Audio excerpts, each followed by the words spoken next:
बिस्मिल्लाहिर्रहमानिर्रहीम क़ाल नबी सल्लल्लाहु अलैहि वसल्लम लौ काना बादी नबिय्युन लकाना उमर इब्न ख़त्ताब सदक़ल्लाहु अलज़ीम व सदक़ रसूलुहुल नबियुल करीम सल्लल्लाहु अलैहि वसल्लम। तमाम के तमाम सहाबा-ए-किराम में जो एजाज़ हज़रत फ़ारूक आज़म रज़ियल्लाहु अन्हु को हासिल है वो दीगर सहाबा में से किसी को हासिल नहीं है। नंबर एक, जनाब नबी करीम सल्लल्लाहु अलैहि वसल्लम ने अपनी ज़ुबान अक़दस से फ़ारूक आज़म के बारे में इरशाद फरमाया कि मैं ख़ातमुन नबिय्यीन हूँ, मेरे बाद कोई नबी नहीं। बिल फ़र्ज़ वल महाल, अगर मेरे बाद किसी ने नबी आना होता या किसी को नबूवत का मनसब मिलना होता तो महबूब सल्लल्लाहु अलैहि वसल्लम की ज़ात गिरामी फरमाती है कि मेरे बाद फ़ारूक आज़म रज़ियल्लाहु अन्हु नबी होते। मगर ये कि मैं ख़ातमुन नबिय्यीन हूँ, मेरे बाद कोई नबी नहीं आएगा। यानी कि उलमाए किराम इस बारे में फरमाते हैं कि फ़ारूक आज़म रज़ियल्लाहु अन्हु के अंदर वो सिफ़ात व खसलतें थी कि अगर नबी पाक सल्लल्लाहु अलैहि वसल्लम के बाद अगर किसी नबी बनना होता तो वो तमाम की तमाम खसलतें, वो तमाम की तमाम शरीफाना आदतें फ़ारूक आज़म रज़ियल्लाहु अन्हु के अंदर पाई जाती है कि जो किसी नबी के अंदर होनी चाहिए। मगर ये कि अल्लाह के नबी के बाद किसी ने नबी नहीं बनकर आना, आप सल्लम आखिरी नबी। फ़ारूक आज़म रज़ियल्लाहु अन्हु को ये एजाज़ भी हासिल है कि फ़ारूक आज़म रज़ियल्लाहु अन्हु बात फर्श पर किया करते थे, अल्लाह अर्श से उसको कुरान बनाकर भेज दिया करते थे।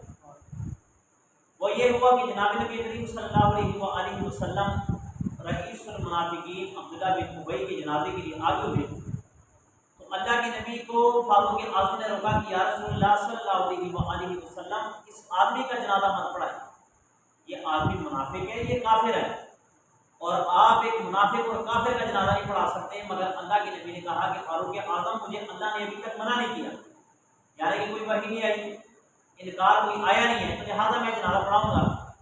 महबूब सल्लल्लाहु अलैहि वसल्लम ने जनाजा पढ़ा दिया। कैसे जनाजा पढ़ाया?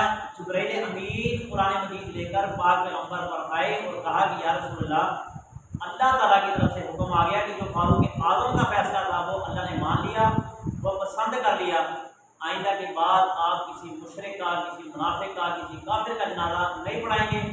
जनाजा पढ़ाना दूर की बात है, बरात तक हमारे कब्र ही, आप इनकी कब्र पर भी नहीं खड़े हो सकते और आप इनके लिए दुआ के लिए हाथ भी नहीं उठा सकते, आप इनके लिए इस्तिग़फ़ार भी नहीं कर सकते। लिहाजा जो फ़ारूक ने कह दिया वो अल्लाह ने कुरान पेश कर दिया। इसी तरह जब जनाब नबी करीम सल्लल्लाहु अलैहि वसल्लम की बीवी पर तोहमत लगी, हज़रत आयशा सिद्दीक़ा रज़ियल्लाहु अन्हा जो मोमिनीन की माँ है, उस वक़्त अल्लाह के नबी ने सहाबा-ए-किराम को इकट्ठा किया और सबसे मशवरा लिया, आपकी राय क्या है, आपकी राय क्या है, आपकी राय क्या है। हज़रत अली से मशवरा तलब किया शेर खुदा रज़ियल्लाहु अन्हु से। आपने फरमाया या रसूलल्लाह, आपके लिए वक़्तों की कमी है, आप गौर कर लें। फ़ारूक आज़म खड़े हुए कहने लगे या रसूलल्लाह, अगर इजाज़त हो तो मैं बोलूँ? फरमाया जी बोले। कहने लगे या रसूलल्लाह, मुझे ये बताइएगा कि इस औरत के साथ, इस लड़की के साथ निकाह आपका किसने किया? अल्लाह के नबी फरमाया अल्लाह ताला ने। कहा जब अल्लाह ताला ने आपका निकाह आयशा के साथ किया, इंतखाब आयशा का अल्लाह ने कराया और ये पसंद अल्लाह को रिश्ता आया तो आपके साथ निकाह हुआ, तो मुझे ये बताएं कि ये सारा इंतखाब अल्लाह का है तो कैसे हो सकता है एक नापाक औरत अल्लाह आपके बिस्तर पर ला कर रख दे? ये नहीं हो सकता, ये मेरा ज़मीर और मेरा ईमान गवारा नहीं करता। अल्लाह के नबी फरमाते हैं कि जैसे मैंने फ़ारूक आज़म की ये बात सुनी तो मुझ मोहम्मद को तसल्ली हुई, और वो तसल्ली ऐसी तसल्ली कि फ़र्श पर फ़ारूक बोला, अर्श पर अल्लाह ने कुरान मजीद उतारा।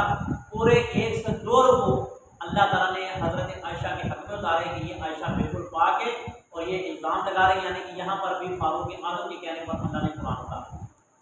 फ़ारूक आज़म रज़ियल्लाहु अन्हु को और भी बड़े एजाज़ हासिल है। अल्लाह ताला से दुआ है कि अल्लाह ताला हमें फ़ारूक आज़म रज़ियल्लाहु अन्हु की